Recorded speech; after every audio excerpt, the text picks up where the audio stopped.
طبعا الهوبا بينا لايف دي مجاسر، بس عشان ايه اللي ما يعرفهاش، معروفة مجاسر. المهم هوبا بينا، ربنا يستر كده ايه ويسهلها علينا ان شاء الله.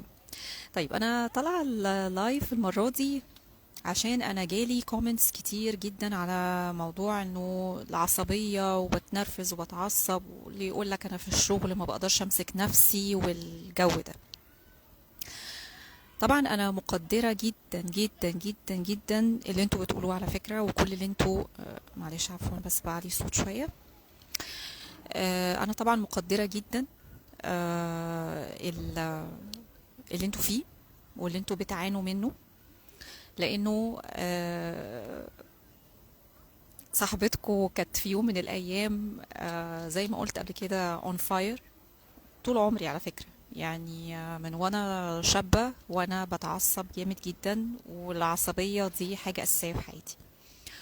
ومش هدعي المثالية، يعني انا خضت التجربة دي جدا. و... وعلى فكرة ما زلت بيجي عليا طبعا اوقات، لان انا في الاخر بني ادم، ما انا مش طالعة ادعي المثالية يعني. بس اللي انا طالعة اقوله انه اللي انا في خلال رحلتي عرفت، طبعا انا اسفة على الصوت، في خلال رحلتي انا الشخصية آه، عرفت انه الانسان لا قادر على انه هو يتحكم. مش هقول ان هو الموضوع الغضب ده يروح منه تماما، يعني الموضوع محتاج وقت انه يشتغل عليه. هو انا بس الصوت واضح ولا مش واضح؟ معلش. آم، فهي في صوت صح؟ تمام. فهي بس الفكرة انه انا اقدر اتحكم في الغضب، وما خليش الغضب ده او العصبية تكون اسلوب حياة. لان انا من تجربتي انا الشخصية كان فكرة انه الانسان يغضب دي بتخسره كتير قوي قوي قوي قوي. بتخسروا ناس، بتخسروا مواقف. وبمعنى مواقف يعني ايه؟ يعني لما تكون انت ليك حق، لو انت اتعصبت بتلاقي ان الدنيا حصل turning tables، انه بسبب عصبيتك انت فقدت حقك. ودي نقطة مهمة قوي، أو يعني مهمة جدا يا جماعة ان انتوا تاخدوا بالكم منها، انه احيانا صاحب الحق الاصلي بسبب عصبيته بيفقد الحق ده. ليه؟ لانه هو بيغلط. لكن انت لما بتيجي تتحكم في غضبك في موقف معين، بتخلي اللي قدامك اللي هو اصلا غلطان فيك هو اللي بيرجع بعد كده يعتذر. وانا قلت طبعا اللي ما بيرجعش يعتذر مش مهم انه يرجع اصلا او يعتذر، لانه ببساطة شديدة جدا هو ما بينه وما بين نفسه بيكون فاهم انه آه، غضبه عليك او غلطه فيك كان شيء let's say مش صحيح يعني. المهم ان انا جايه طالعه ان انا مركزه على الشخص العصبي. تمام، انا مش هركز على الشخص الغلطان. انا عايزه بس افهمكم نقطه، انه ناس كتير مثلا جت قالت لي لا، واحنا في الشغل مثلا كل مره بتحصل حاجه في الشغل ما بقدرش امسك نفسي وبتعصب جامد وبفقد اعصابي وما بقدرش يعني اكتم الغضب جوايا. وفي ناس تقول لك انا فلانه قعدت، انتوا عارفين طبعا قعدات الستات والبنات والكلام اللي بيكون يعني let's say من تحت لتحت، يعني ضايقتني وزعلتني ويقولوا كلام مستفز وبتاع. طيب ناس برضو تانية من بعض الحاجات اللي اتقالت لي في الكومنتس، انه انا بحس ان الموضوع خارج عن ارادتي، وانه ما بقدرش اتحكم في عصبيتي وانس ان انا اتعصبت او حد ضايقني بكلمه يعني. طيب خلينا بقى كده مع بعض. عايزاك بقى ايه تهدى كده معايا وتاخد نفس عميق من الانف، وطلعه سوري خفيت في المايك. وطلعه بالراحه خالص من بقي. اوكي. طيب عايزاك بقى ايه تركز معايا كده واحده واحده، وخلينا كده نتفق ان الغضب ده مشاعر طبيعيه جدا، مشاعر انسانيه كلنا بنعدي بيها بشكل طبيعي. دي لازم نقطه تبقى عارف ان انت بني ادم طبيعي جدا، وان الغضب ده مشاعر طبيعيه. لكن ايه اللي مش طبيعي؟ اللي مش طبيعي ان الغضب هو اللي يكون متحكم فيك، مش انت اللي بتكون متحكم فيه. ده اللي مش طبيعي. طب ازاي بقى نخليه طبيعي؟ انه حضرتك تشتغل دلوقتي معايا انه ازاي اقدر اكون انا اللي ان كنترول على الغضب، مش الغضب هو اللي ان كنترول ليا. هخش في الموضوع على طول. انه ان انا اتحكم في غضبي، لازم تبقى فاهم ان دي مهارة. مهارة. في ناس بتكون الغضب ده مورث. يعني الاهل، الاب او الام مثلا، بيكونوا هم اصلا عصبيين، فبالتالي الولاد بيطلعوا شايفين العصبية دي حواليهم في الاراوند يعني طول الوقت. فالولاد باي ديفولت بيطلعوا عصبيين. يعني ما ينفعش يجي اهل يقول لك ولادي عصبيين وانا مش عارف اعمل معاهم ايه، وحضرتك او حضرتك عصبيه. ده طبيعي. اكيد في واحد من البيرنتس يعني الاهل بيكون عصبي جدا جدا، فبيورثها للولاد. تمام. على الاقل بيكون واحد عصبي ان ما كانش الولاد كلهم، لان ده النورم بالنسبه لهم، ده الطبيعي بالنسبه لهم ان هم طلعوا لقوا نفسهم عصبيين. فاللي انا جايه اقوله انه التحكم في العصبيه دي مهاره زي اي مهاره في الدنيا.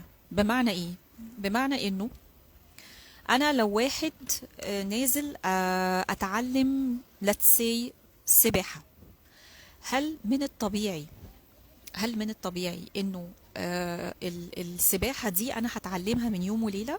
لا. المهاره بتكتسب مع الايه؟ التدريب، مع البراكتس.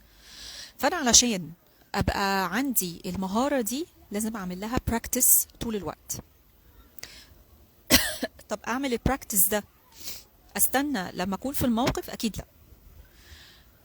عشان كده اي حاجه احنا بنقولها لازم بتعود نفسك عليها، سواء anger management، سواء anxiety، اي نوع anxiety، سواء panic disorder، اي نوع من انواع الديسوردرز محتاجه انك انت تعود نفسك عليها. كأنك ايه يعني بتحفظ دور. يعني let's say it this way، انه انا بحفظ دوري، بحفظ سيناريو معين علشان يوم لما اتحط في الموقف اكون جاهز ومجهز نفسي للايه؟ رد الفعل الصح. طيب المهارة دي زي ما قلنا اكيد هتاخد منك وقت وهتاخد منك مجهود، ف you need to make the effort يعني زي ما بنقول. طيب ايه اللي انا محتاجة اعمله؟ اول حاجة لما بتحط في الموقف، طب اعمل ايه؟ حاجات كده ايه سريعه، انا حطيتها لكم في حاجه سريعه عشان بس اللايف ما يكونش طويل، بما انكم خلقكم ضيق. بالمناسبه دي انا عايزه، مش عارفه اخليها للاخر ولا ايه، بس فكرتوني بحاجه عايزه اقولها لكم. ولا اقول لكم خليها في الاخر عشان بس ما تضيعوش مني وتزهقوا يعني. طيب في شويه خطوات صغيره كده لكل الناس اللي بعتت لي كومنتس. خطوات صغيرة قوي تقدر تعملها، ولكن بشكل يومي. أعود نفسي عليها. أول خطوة من خطوات الأنجر مانجمنت، أو إن أنا أتحكم في أعصابي وفي الغضب بتاعي، التنفس. التنفس يا جماعة مهم جدا. يعني إيه؟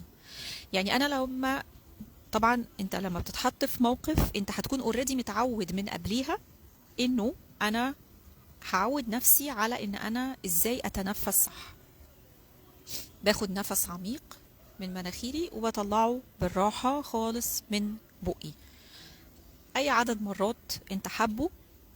ده بيحصل امتى؟ ممكن اعود نفسي عليه مثلا اول ما اصحى من النوم وانا لسه على السرير، احاول ادي نفسي دقيقتين تلاتة كده وانا لسه قاعد. وده طبعا دي حاجة مهمة اصلا، ان من الغلط ان الناس تقوم من على السرير تفط وتنط كده كل يوم تدي شوك لنفسها كده. ده طبعا مش صح. بس يعني من الكويس ان انا اقعد على السرير كده دقيقتين تلاتة اول ما اصحى، واتنفس بالراحة وبعمق.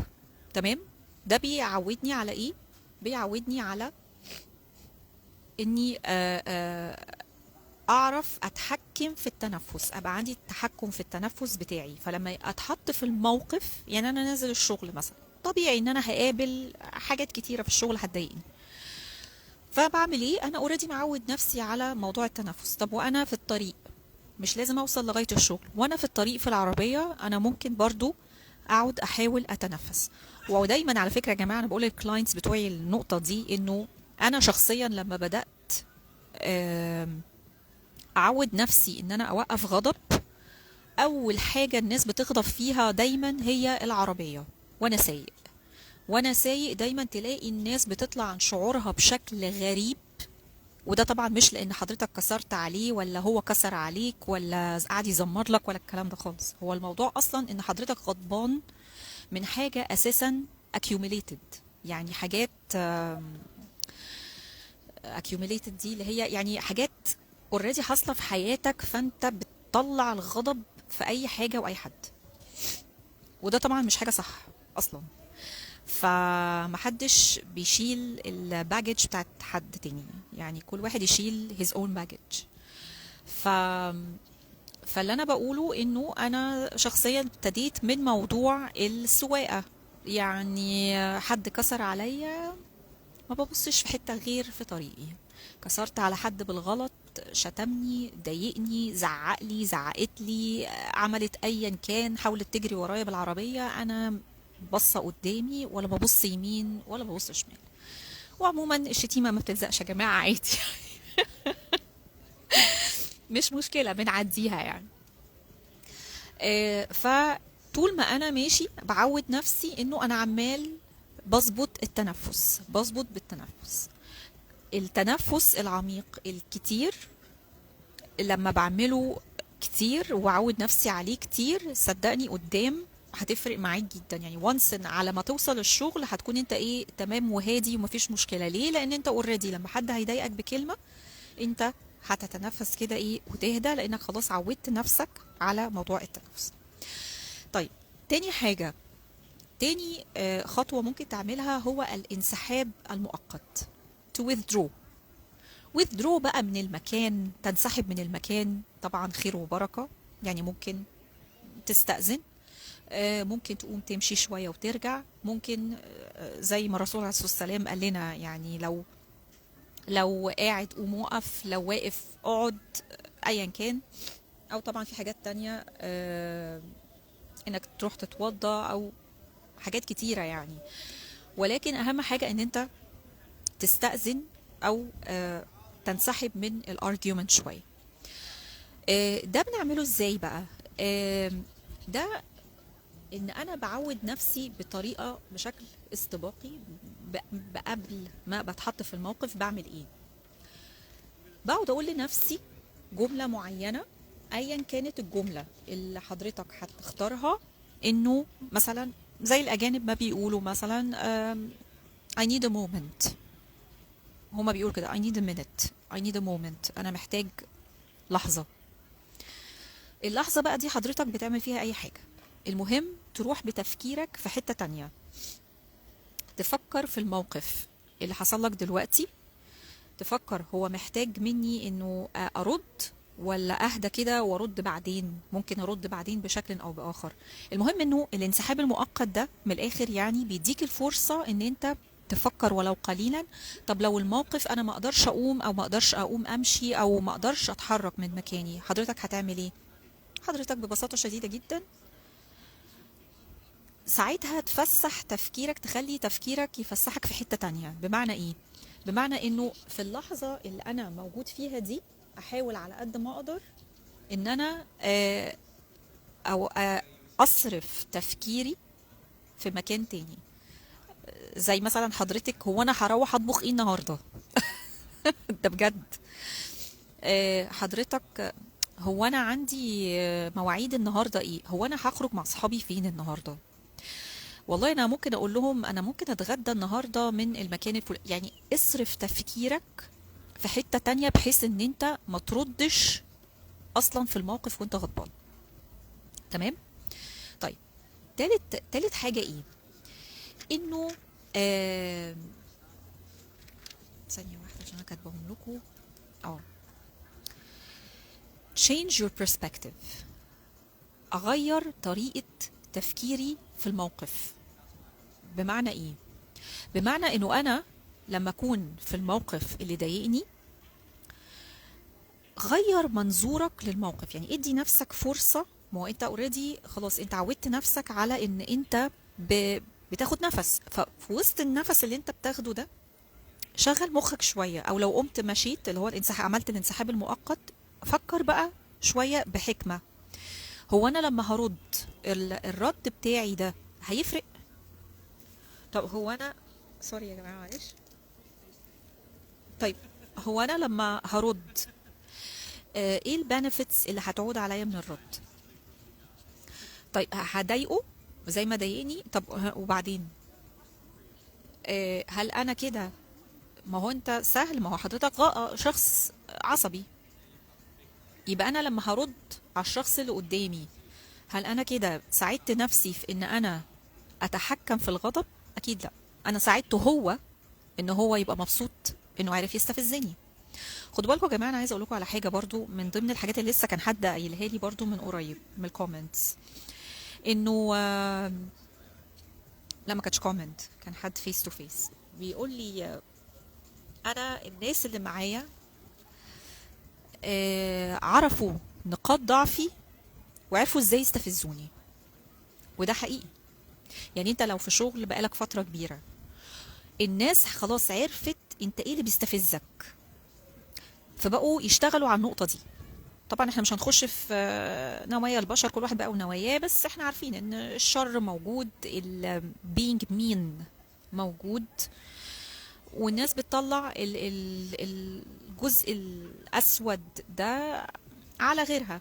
لا، وتعددت الأسباب احنا مش هنقف عليها، لأن أنا مش عايزاك تركز في الشخص قد ما هتركز في نفسك، إنه البنفيت اللي هيعود عليا من إني ما ردش أصلا إيه؟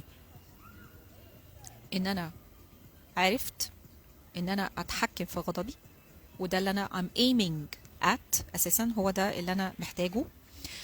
إنه عرفت إزاي امانج الموقف اللي انا فيه، بان انا ما اديلهمش المفتاح اللي هم اوريدي كان معاهم. اخدت باك المفتاح، يعني اخدت ماي كنترول باك اوفر ذا سيتويشن او الموقف اللي انا فيه. هم عارفين ان انا طول عمري بتعصب من واحد اتنين تلاتة، خلاص it's time to stop و get take my control back، انه انا خلاص انا هعرف اتحكم بقى في النقطة دي من هنا ورايح، انتوا مش هتعرفوا تستفزوني.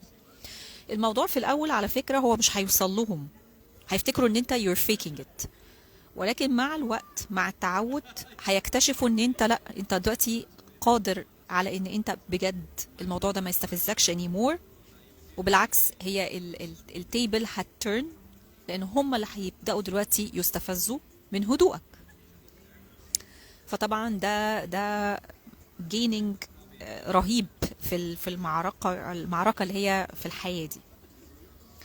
فدي شيء مهم جدا انك change your perspective برضو perspective sorry منظورك في الموقف نفسه. بمعنى ايه؟ خليني احط نفسي مكان الشخص اللي استفزني بالكلمة او ضايقني. يمكن يكون مثلا هو جاي النهاردة متضايق وعنده مشكلة جامدة في حياته، فطلعها عليا. هل ايه المشكلة ان انا ابقى رحيم واعديها له؟ خلاص ما حصلش حاجة، اعديها له، بس انا من جوايا عارف ان انا عديتها له ايه، بمزاجي، عشان انت تهدى نفسيا ونار الغضب اللي جواك تهدى.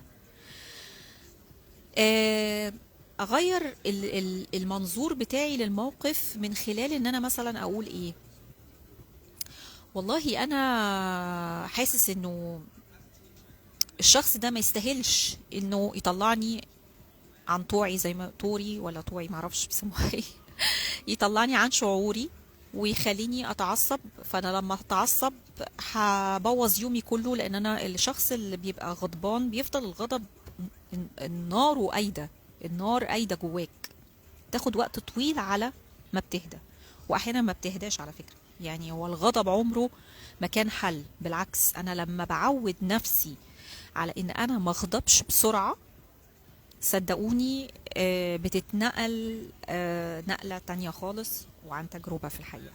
يعني رد الفعل، ان في كتير كتير، وانا شخصيا لغاية النهاردة بقابل ناس بيحاولوا يستفزوني بشكل مباشر او غير مباشر، ولكن لان انا اشتغلت على نفسي كتير جدا في النقطة دي، عرفت ازاي مش اي حد ارد عليه، مش اي حد ينفع ان انا اخش باتل معاه. ليه؟ لان انا احيانا ببقى انا ليا طبعا مع الدراسة والحاجات دي، انت في حاجات كتير بتبان قدامك، ولكن ببقى شايفة اللي قدامي ده فعلا بيعاني من حاجة معينة، فهو لذلك هو بيتصرف التصرفات اللي زي دي.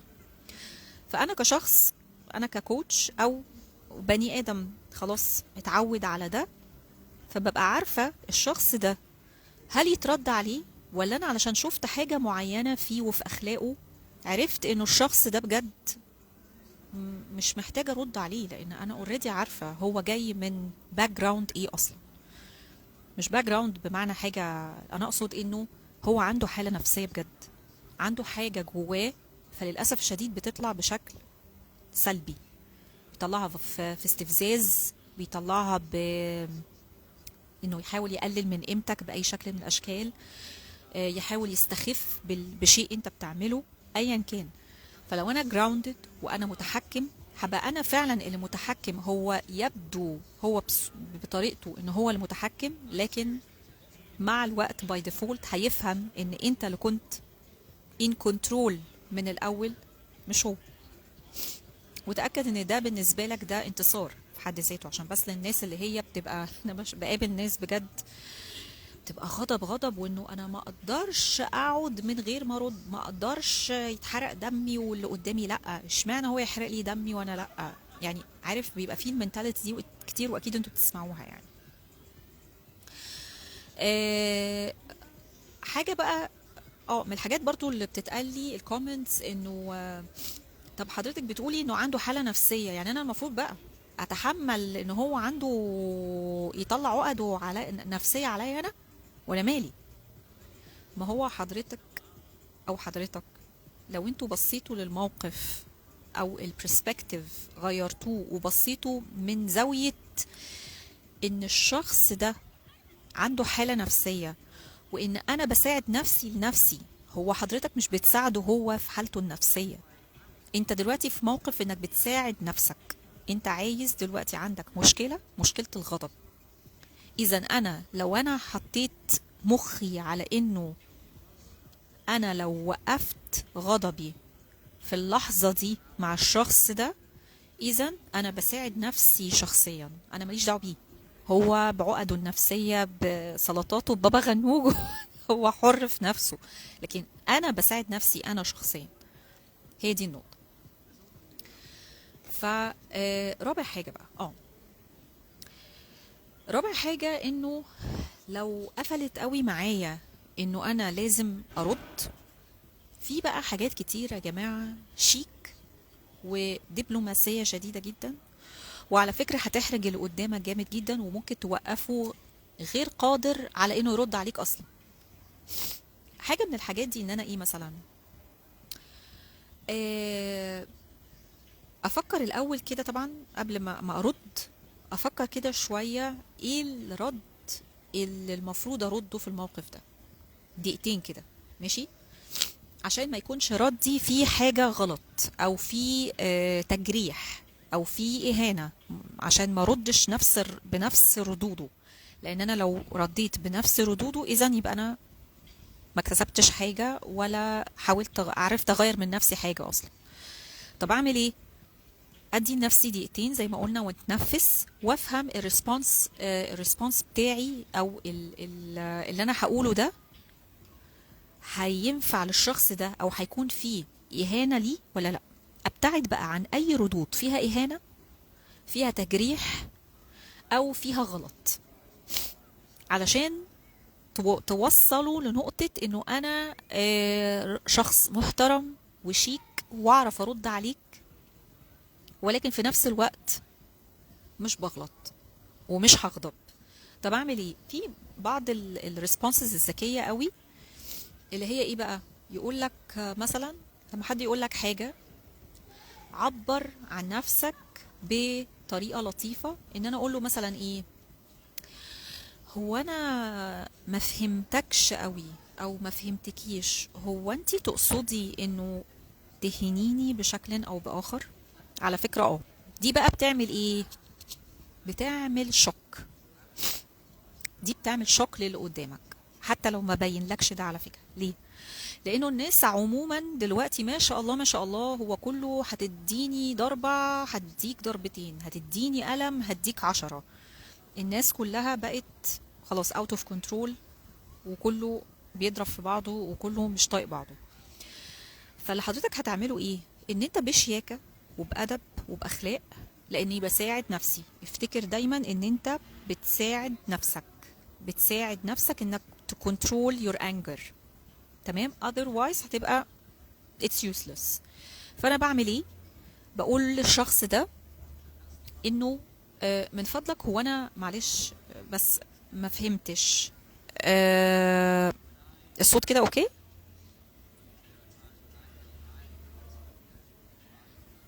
الصوت واضح كده ولا ايه؟ مش عارف.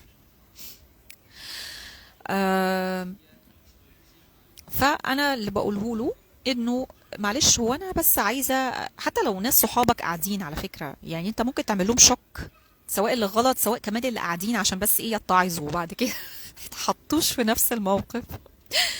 انه معلش، هو انا مش فاهم، هو انت كنت تقصد يعني تهني بشكل او باخر؟ هو انا معلش عايزه اسال سؤال، هو انت يعني اسمها ايه، بتحاول تعملني اضحوكه في القعده، او مش عارفه بيسموها ايه، يعني اللي هي تحفلوا عليا تقريبا، الكلمه اسمها بتحفلوا عليا يعني، ولا ايه؟ بس انا مش فاهم. بشكل جدي وبصوت واطي. خد بالك صوتك الواطي ده في حد ذاته بيكسبك القعده جدا. بس عشان تبقوا فاهمين، الصوت الواطي بيخلي اللي قدامك برضو بيجيله شوك، انه هو انت ازاي كده، هو انت ازاي ما زي زمان ما بقيتش تستفز بسرعة ويحصل لك كده. فاهمين انا اقصد ايه؟ فهي دي النقطة. آم، خامس حاجة بقى، دي طبعا دي حاجة يعني اللي هو كليشيه، يعني اللي هي الرياضة. الرياضة مهمة جدا جدا جدا، لأن الرياضة أصلا الرياضة اللي هي مش هقولك رياضة يعني لازم تنزل الجيم وكلام من ده، لا. يعني انت ممكن تعمل لنفسك رياضة، مش عارف، جامبينج جاكس، مش عارفة اسمها ايه طبعا بالعربي. جامبينج جاكس، انط في المكان، ادبدب كده رجلي على الارض كأني بمشي بس سلو موشن يعني. انزل امشي 10 دقايق ربع ساعة ماكسيمم، يعني اساعد نفسي باي شكل من الاشكال كرياضة. دي لو السر في ايه؟ مش في الرياضة قد ما السر في الكوميتمنت. الكوميتمنت ده بيعلمني الصبر. هقول لكم زي ايه. عارفين فيلم كاراتيه كيد؟ عارفينه كاراتيه كيد ده؟ اللي شاف الفيلم القديم، كان الراجل في مشهد كده، اول ما الولد راح للراجل وقال له انا عايزه اتعلم الكاراتيه والحاجات دي. هو فيلم امريكي. فكان بيعملوا ايه في الاول؟ هل من اول يوم راح عنده ابتدى يعلمه ويمرنه على الكاراتيه؟ اطلاقا، اطلاقا. الفيلم ده فظيع جدا، لانه كان في اول الفيلم خالص، تخيل بيخليه يعمل ايه. بيعمل تمرينات، يمسح له العربية بطريقة معينة، يروق حاجة معينة، ينظف حاجة معينة، حاجات بقى ملهاش أي علاقة بالكاراتيه أساسا، برياضة الكاراتيه. ليه؟ لأنه هو بيحاول يعلمه البيشنس، الصبر. الصبر ده يا جماعة مفتاح كل حاجة في الحياة. بجد وعن تجربة. الصبر على الحاجة، يعني مش مثلا انا هعمل الخطوات دي مرتين ثلاثة وبعدين اقول لا والله اصلها ما نفعتش. ما هو ده انت كده، ما هو أنا اكيد ما نفعتش. احب اقول لك ان هي اكيد ما نفعتش. ليه؟ لانه زي ما قلت في الاول دي مهارة. المهارة بتكتسب ازاي؟ بالبراكتس. مش من يوم وليلة حضرتك هتبقى سباح. حضرتك مش هتبقي سمكة مصر الأولى من أول 2 ولا 3 سيشنز. ما هو مش بديهي برضو. أي حاجة محتاجة تمرين، ميران، براكتس، كل يوم كل يوم كل يوم. المهم ان انا حاطط في نفسي وفي دماغي ده هو ده اللي انا عايزه اعمله، وده الجول اللي انا عايزه اوصله، ان انا اكون ابطل غضب، ابطل اكون شخص عصبي. ده الحل الوحيد اللي ممكن تعمله.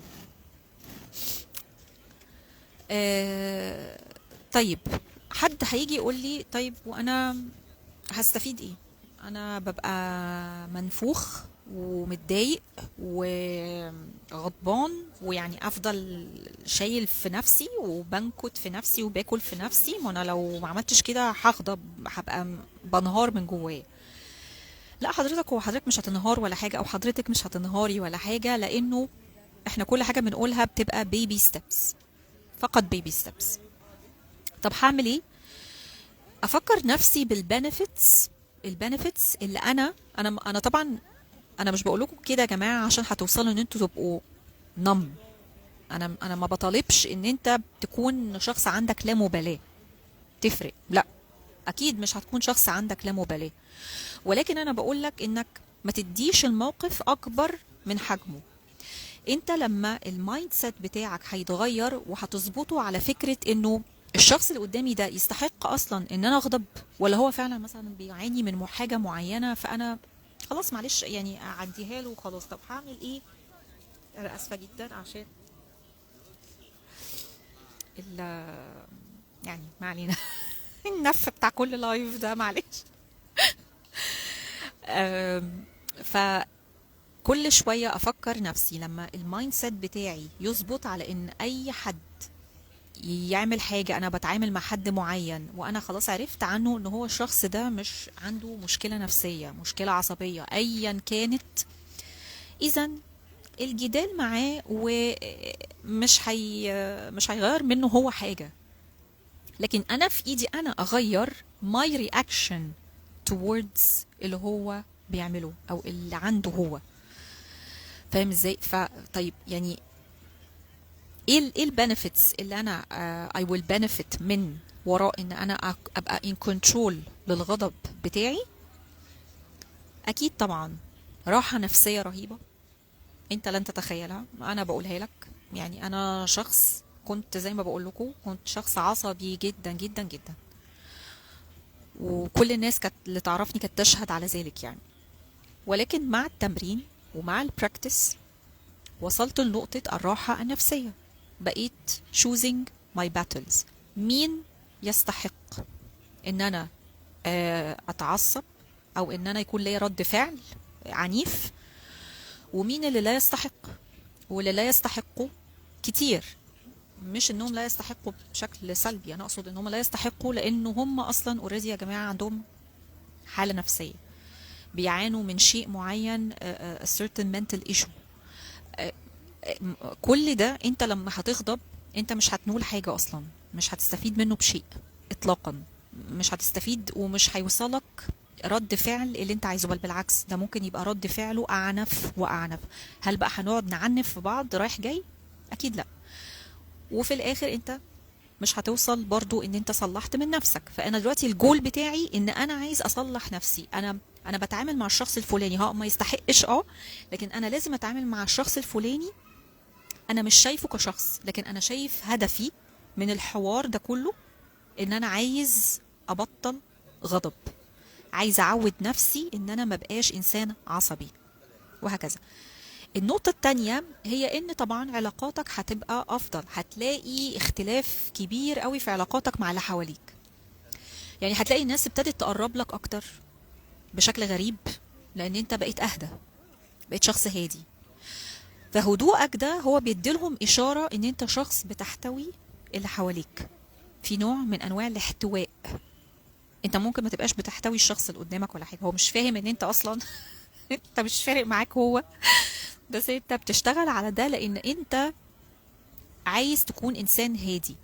هتلاقي ناس برضو بتتقرب منك لان هم unbeknown to you، يعني انت ممكن متبقاش مقتنع بده، بس ممكن يكونوا هم كمان عايزين يبقوا زيك بشكل او باخر. ابتدوا بعد ما كانوا هم اللي بيستفزوك، ابتدوا لما لقوك انت بقيت هادي، فابتدوا هم كمان عايزين يبقوا زيك، فهتبقى رول موديل لناس كتير وانت مش عارف.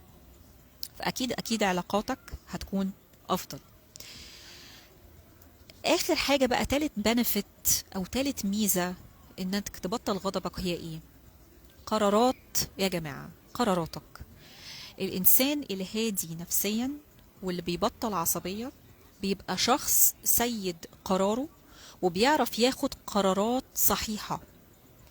الشخص العصبي بيلاقي نفسه بيضيع على نفسه فرص كتيرة قوي في الدنيا بسبب عصبيته، او let's say بيضيع على نفسه حقه بسبب عصبيته.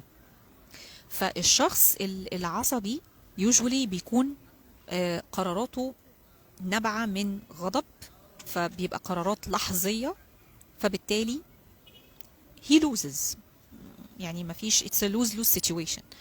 لكن لما بيكون عنده هدوء نفسي، أعصابه وأفكاره مرتبة وorganized كده، وبيبتدي يفكر وبيدي لنفسه بيعمل الخطوات اللي احنا قلنا عليها، التنفس وان هو يغير البرسبكتيف بتاعه ويفكر بشكل صحيح ومتوازن، فبيبتدي يطلع بالقرار الصائب في الوقت اللي المفروض بياخد فيه قرار. دي كانت نبذة بسيطة عن انه يعني الكومنتس الكتيرة اللي جات لي بصراحة في موضوع الغضب، وانا ما اعرفش وانا ما اقدرش وانا ما اعلمش وانا ما افهمش. لا، حضرتك وحضرتك قادرين جدا على انكم تكبحوا الغضب، بس محتاجين تغيروا البرسبكتيف والمايند سيت ولو قليلا. وكل حاجة يا جماعة والله مش من يوم وليلة، ابتديها بالحاجات البسيطة. وانا زي ما بقول لكم عن تجربة، ابتديها من السواقة. لو حضرتك بتسوق، حضرتك في مواصلات، ايا كان ظروفك ايه، واحدة واحدة، كل حاجة خطوة خطوة. الخطوات الصغيرة دايما بتوصل للحاجات الكبيرة. اللي انا هعمله النهاردة في الدايرة المقربة ليا هعرف اعمله في الدوائر الاكبر ثم اكبر ثم اكبر، او الناس البعيدة. تأكد ان انت لما بتكون شخص انت المتحكم في الغضب بتاعك، وانت اللي عارف توديه ازاي وتديه مين، تأكد ان انت هتبقى in control لحاجات كتير جدا. ودايما انا بقول يعني بس عشان اقفل اللايف، انه وده برضو عن تجربة مش بس علم، انه يا جماعة الشخص اللي بيشتغل على نفسه في حاجة معينة، يعني الانجر مانجمنت، تأكد ان انت قادر على انك تغير حاجات كتير قوي، لان هي سايكل. احنا عبارة عن سايكل. غيرت حاجة، اذا هيتسهل عليا قوي ان انا هبقى قادر اغير حاجة تانية، والحاجة التانية هتخليني انط على التالتة، وهكذا. فاللي بيبتدي مسيرة اني اغير صفات معينة فيا مش كويسة، اشتغل على نفسي صح، كل ده بيوصلني للسلام النفسي والرضا. الرضا بالمعنى الحقيقي لفكرة الرضا. هو مفيش انسان سعيد، ولكن هو انسان راضي. فلو انا عايزة اوصل للهدوء النفسي ده، تأكد انه هيوصل بالخطوات البسيطة، البيبي ستابس اللي احنا بنقول عليها دايما. شكرا ليكو. انا حبيت بس اطلع اقول الكلمتين دول. نسيت بمناسبة النقطة اللي انا قلت انا عايزة اقولها في الاخر، كويس اني افتكرت. بمناسبة ان انتوا خلقكم ضيق في الحاجات الطويلة، يعني النهاردة كنت بالصدفة بفتح اليوتيوب، فلقيت قدامي فيديو حلو جدا بجد، لأستاذ كريم اسماعيل. احييه على الحلقة دي، وبجد لازم تشوفوها. انا هحاول احط لينك الحلقة. انا ما اعتقدش ان الانستجرام بيحط لينك الحلقة، فانا هنزل اللايف ده على اليوتيوب وهحط لكم لينك الحلقة. هو منزلها على اليوتيوب، بجد حلقة جميلة جدا عن آم، المجمل بتاعها انه الناس بقت عايزة تاخد المعلومة بشكل سريع جدا. ما هو انتوا حضراتكم الريلز السريعة قوي دي اولا بتعمل تعفن. اكيد سمعتوا عن تعفن الدماغ and it's true. طول ما انت قاعد عمال تسكرول سكرول سكرول سكرول طول الوقت، عمال في الهايف والنافع كله بيخش في بعضه، المخ ما بيلحقش يستوعب المعلومة. وده اللي انا كنت بحاول اقوله، بس هو ما شاء الله عليه هو طبعا مخضرم عني في السوشيال ميديا، فعرف يوصل المعلومة بطريقة صحيحة. فبليز اتفرجوا على الفيديو بجد، وحييه على الفيديو ده. وقال اللي انا نفسي اقوله، حاولت ان انا اقوله بس برضه بتطويل. بس بجد هو يعني وصل المعلومة بشكل صحيح، لانه فعلا يا جماعة احنا الغرب خلونا وصلونا لنقطة انه طول الوقت قاعدين بنعمل في ريلز ريلز ريلز، منها الهايف جدا وبياخد مشاهدات عالية رهيبة، فبياخد من وقتك انت شخصيا وقت طويل جدا. اتس كوميدي ولطيف وكل حاجة، مش مهم، بس على الأقل يا جماعة يعني يكون خصص وقت ليك انه تاخد المعلومة من فيديوهات طويلة، لانه الناس دي اتعلمت وعندها فهم كبير لمواضيع معينة، فهم بيحاولوا يساعدوك. مش يعني ما بيطلعوش على اليوتيوب يعملوا مثلا فيديو لمدة ساعة علشان خاطر يجيب مشاهدات، لا هو بيعمل لك فيديو ساعة عشان هو عايز يديك المعلومة اللي هو اتعلمها وهضمها، وبيحاول يساعدك بيها، وفي الاخر حضرتك بتساعد نفسك. ف لكن السريع السريع الناس بتفضل والله تقعدوا تعملوا كده تهزوا راسكم، والله الراجل ده بيتكلم صح، صح. شوف بقى كم بني ادم من كتر المعلومات الكتيرة قوي اللي عمالة بتدخل في وقت قصير جدا، الدماغ مش بيلحق يستوعبها. في الاخر الخلاصة بتكون ايه؟ النتيجة صفر. النتيجة ان حضرتك لست في 100,000 ريل في اليوم، ما طلعتش بمعلومة مفيدة. وحتى لو طلعت بمعلومة مفيدة، هل انت بتطبق المعلومة دي؟ ما هو انت تطبيق المعلومة دي محتاج مني ومن غيري، انه خصوصا المنتل هيلث. يا جماعة المنتل هيلث ده ما ينفعش اطلع اقول لك هي مش وصفة. هي مش وصفة. اه، انت غير اللي جنبك غير اللي جنبك غير اللي جنبك، يعني كل واحد له ظروفه. فان ما انا لما باجي مثلا اطلع اقول فيديو فيه ساعة ولا ساعة ونص بشرح لك ازاي تقدر تتخطى مثلا حاجة معينة في الانكزايتي، ازاي تعالج الانكزايتي اللي عندك، دي احنا بنقولها عشان خاطر حضرتك تفهم. لو انت مش قادر تروح لكوتش او مش قادر تروح لدكتور نفسي، فاحنا بنديك الخطوات العلمية والمفيدة ان انت تطلع وتعمل اللي احنا بنقوله ده في ورقة وقلم، بورقة وقلم سوري، عشان خاطر تعالج نفسك ولو قليلا. لكن ان انا افضل اديك المعلومة في كبسولة سريعة ما تكملتش الدقيقة، يعني انا ما زلت مصرة بصراحة، على الرغم من انه انتوا يعني السوشيال ميديا بتضغط على البني ادم بشكل رهيب عشان خاطر مثلا المحتوى الفلاني ينتشر او الشخص الفلاني يتعرف. انا فاهمة ده ومقدراه ومضطرين نعمله، ولكن انا ما زلت مصرة على ان كل شخص له حاجته الخاصة، خصوصا في المنتل هيلث. في المنتل هيلث انا مش دكتور طالع بقول انت حالتك فلانية، التشخيص الفلاني، بتاخد الدواء الفلاني، او الوصفة الفلانية في الاكل والطبخة الفلانية الكونتنتس بتاعتها كذا. مش كل المواضيع ينفع ناخدها في كبسولة. فيعني انا عجبني جدا الفيديو، ان شاء الله هحاول احط اللينك بتاع الحلقة بتاعته على اليوتيوب عندي مش في الانستجرام، انه تقريبا يعني هحاول احطها على الستوري بقى معرفش. بس بصراحة يعني he's got a point وانا معاه جدا. ويا ريت الناس تغير المايند سيت بتاعها شوية وزي ما احنا بنشتكي ان ولادنا بقوا طول النهار. يا جماعة انتوا على فكرة انا عايزة برضو اقول حاجة، انه السكرولينج الكتير بتاع الريلز ده، لو تلاحظوا في ناس كتير جدا كبار وصغيرين اتشخصوا بان عندهم ADHD. ال ADHD بقى يجي على كبر بسبب السكرولينج ده على فكرة، يعني السكرولينج السريع، وبنطلع في حاجات مختلفة سريعة سريعة سريعة بجد. ناس كتير بقت تصاب على كبر بال ADHD، ما بقاش بس في اطفال يعني. وبعدين برضو بتشوف الدواليتي اللي هي الكلمة هتيجي دلوقتي. انه الاهالي بيتضايقوا ان ولادهم طول النهار ماسكين الموبايل وعمالين يعملوا سكرولينج سكرولينج سكرولينج في حاجات هايفة جدا وحاجات غير بناءة. طب ما حضرتك بص الاول على نفسك، انت كأب او انتي كأم.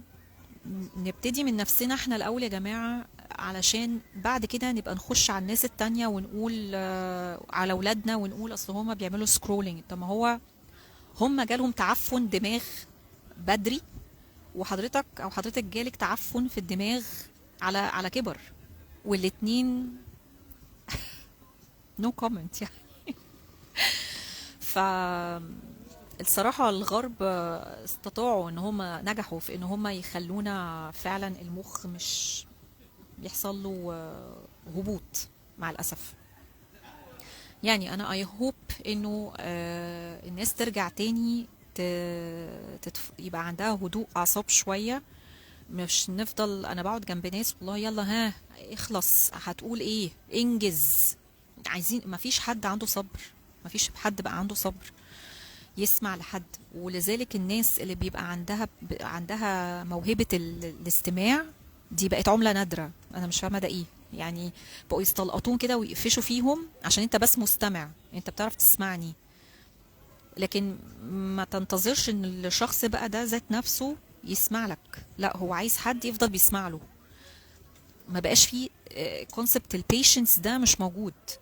ف يعني يا ريت برضو ايه نهدى كده ونراجع نفسنا شوية في المواضيع اللي زي دي، عشان خاطر احنا وصلنا لمراحل بصراحة صعبة جدا، بجد صعبة. يعني الريلز خلت الناس كلها مفيش بقى مفيش انتباه اصلا، في lack of focus رهيب. وناس بتعاني من ده كتير على فكرة، يقولك انا مش عارف احفظ جملتين على بعض، انا مش عارف اركز في حاجة معينة، انا بتوه وانا بتفرج على البرنامج الفلاني. ما هو حضرتك ليه؟ بسبب ان احنا دخلنا في موضوع الريلز كتير كتير كتير ورا بعض طول اليوم. طب على الاقل نعمل منخلة. يعني الكلمة دي دايما تقف معايا بتعلق. يعني حاول تقنن شوية انت بتتفرج على مين، سواء كوميدي سواء تعليمي حاجة educational ايا كانت. آه اعمل منخلة للريلز في اليوم. اعمل انا هتفرج مثلا على كام ريل في اليوم وكافي بالنسبة لي، وحدد الوقت اللي انا هقعد اتفرج فيه على الريلز، علشان بس حتى نقنن الموضوع شوية. ده حاجة ليكو وليا ولأي حد، الكلام ليا وليكو يعني. بس انا مبسوطه اني طلعت لايف بما اني بقالي كتير قوي ما طلعتش، ومتشكره جدا على وجود الموجودين. هو كان غير يعني مخطط ليه بصراحه، بس انا حبيت اطلع اقول الكلمتين دول يعني. وبس، وشكرا ليكم و thank you so much for watching and I'll see you next time ان شاء الله.